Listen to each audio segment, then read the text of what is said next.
Hi guys, it is April from Getting Hooga With It.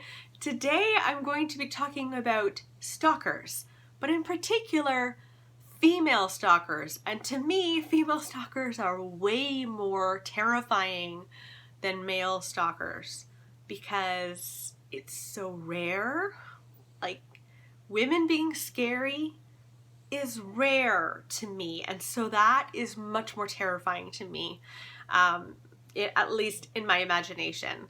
So get ready for some kind of creepy women. Let's get into it.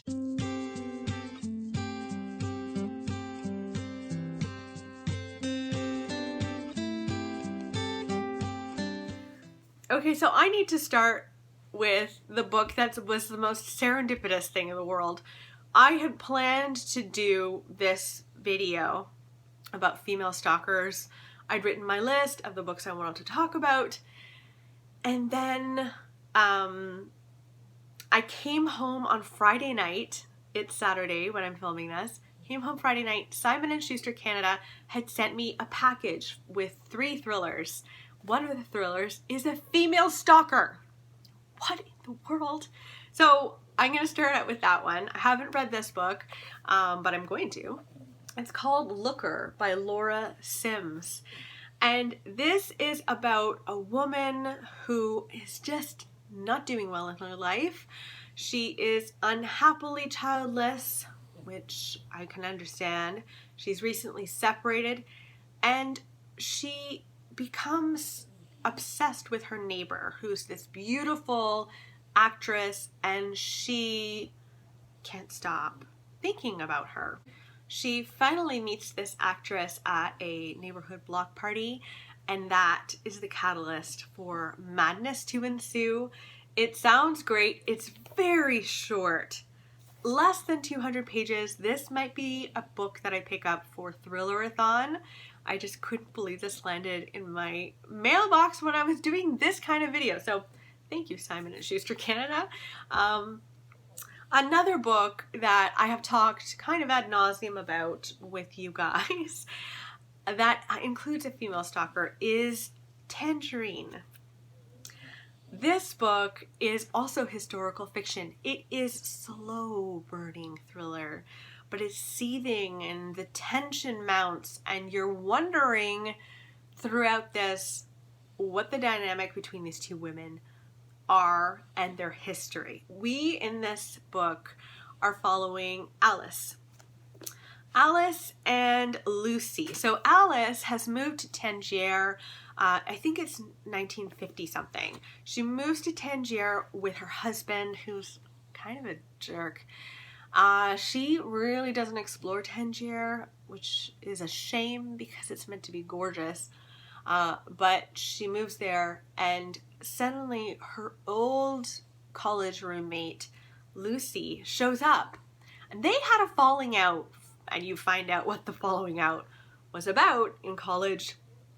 And the falling out is for good reason. And suddenly Lucy is there, and Alice is like, I guess you can come and live with us, but like doesn't really want that, doesn't know what to do. Feels incredibly awkward, and it's just the tension in this book mounts, and I just loved it. The ending like kind of blew my mind. Maybe other people saw the ending coming, but I was just like, what? I really want to read this again at some point. It's very gothic. This is more of a gothic thriller than anything else, so very atmospheric. I just loved it. So yeah, definitely a creepy one to me, at least. Here's a book that I'm in the middle of. I'm listening to it on audio. I put it down because I started listening to The Essex Serpent, but I'm going to go back to it for Thrillerathon. So it's Everything You Want Me to Be, and this follows a young teenager. She's someone that feels like she just doesn't belong in her small town. She tries to make everybody happy, and she plays their roles that they want her to play. We discovered that this young teenage girl, Hattie, her name is Hattie, we discovered that she's died a brutal death. Like, she was murdered in a very horrible way right from the get-go. And we're following her storyline leading up to her death, and we have other perspectives as well. She is quite obsessed with her teacher, her male teacher. I think it's an English teacher, and she can't let him go. Like, she just needs to be around him, and she's a bit of a stalker. Like, if I had a student like this, I would be creeped out. And yet the teacher isn't innocent in any way, but it is kind of creepy, and that mounts as well. So I don't know who has killed Hattie. I really want to find out who's killed Hattie, but I'm also kind of scared of Hattie. So yeah, I'm enjoying this a lot. This is very gritty, and it just sucked me in. She's a great writer. So that's another stalkery kind of read. A couple more.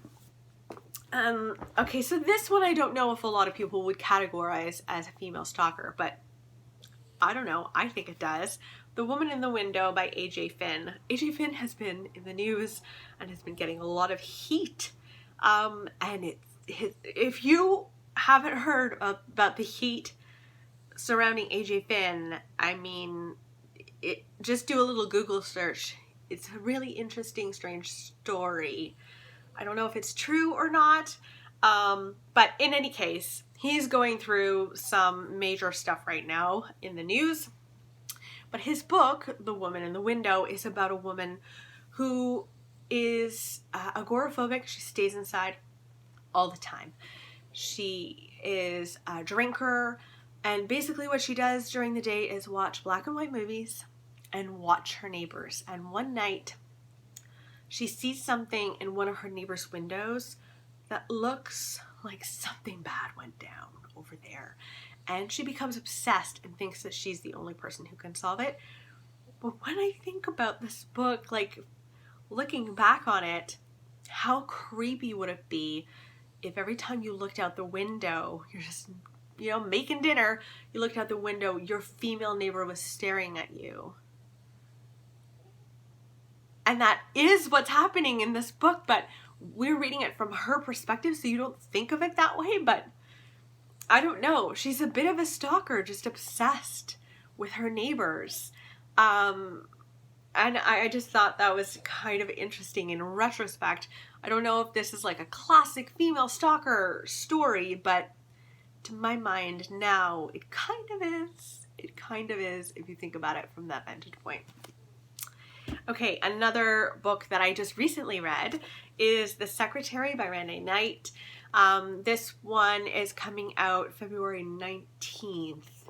I really enjoyed this. This is a slow burning thriller about a woman and her employer. Her employer is this strong-willed, powerful woman, and she will do, as her secretary to this woman, she'll do practically anything for her until she won't. And you know from the get-go, because it's on the back, the little blurb on the back, it clearly states that our secretary, Christine, turns on her employer, and you find out why. And it's the build up to why and how she does that.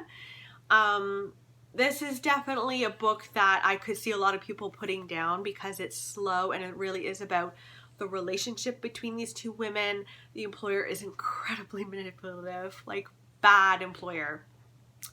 But our main character, Christine, will literally do anything for her. Sometimes she shouldn't. She really, really shouldn't. And so if she'll do anything for her, what's the one thing she's not going to do? I really enjoyed it. I really, really did. And I love Renee Knight as a whole. She's great. So that's The Secretary. I should mention how it's kind of stalkery. That's the whole point of this video.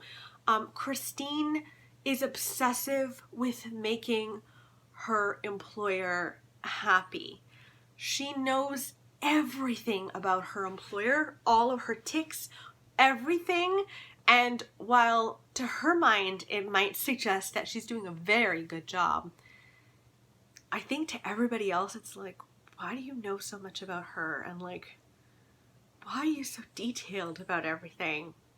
It actually, to me, was really crossing the line, but I like how that line is built over time, where you know, at first she's, you know, going on work trips so that she doesn't have to make her boss happy, and it might affect her at home, but she does it anyway, and you're like, oh, that was probably a bad decision, but you know, okay. And then it just gets more and more creepy to me. It just really became like, oh, you're too much. You're too much. Anyway, the secretary. Yet you're also rooting for her. Anyway, last book is a book I haven't read yet. And this is a stalker story, but not a thriller. It's The Hypnotist love story by Liane Moriarty. I would definitely classify Liane Moriarty as more contemporary than thriller, even though she wrote Big Little Lies. Big Little Lies I would also classify as contemporary, not thriller. It's got a thriller mystery edge to it, but nothing, I don't know, it doesn't pack that kind of punch to me. In this book we're following a woman named Ellen. She's a hypnotherapist. A single woman, and she would like to meet someone, and then she does. She meets this man named Patrick, and it's just perfect. He's perfect for her. And one day he's like, I really need to talk to you. And she is thinking, like, obviously he wants to break up with her, or something bad. He has an STD or something not so great. A not so great conversation is going to happen. And then he says, my ex-girlfriend is stalking me. And she thinks, oh, well, that's not so bad. Like, I'm dating a man worth stalking, which is kind of wrong to think that way about that kind of thing. But she starts to think a lot about this stalker and this ex-girlfriend and thinks, I might want to meet her. And she doesn't realize it, but she's already met her. She's already met the ex, the stalker. So I don't know who it is, but I really wanted to read this for a long time. I think this will probably be my next Liane Moriarty that I read, just because it sounds like a lot of fun. So those are my books about stalkers. Let me know in the comments below if you have any recommendations about stalkers generally. I'll probably do a whole other videos about male stalkers, because these were just all female stalkers. But I'd love your suggestions, because I find it so fascinating. It's such a real thing that could happen to people. It's a terrible thing. I wouldn't wish it on anyone. But it's very fascinating to think about people getting so obsessed with another person that they make everyone uncomfortable and they cross lines they never should, and I just find those storylines just fascinating. So let me know if you got a suggestion for me, and I'll talk with you soon. Okay, bye guys.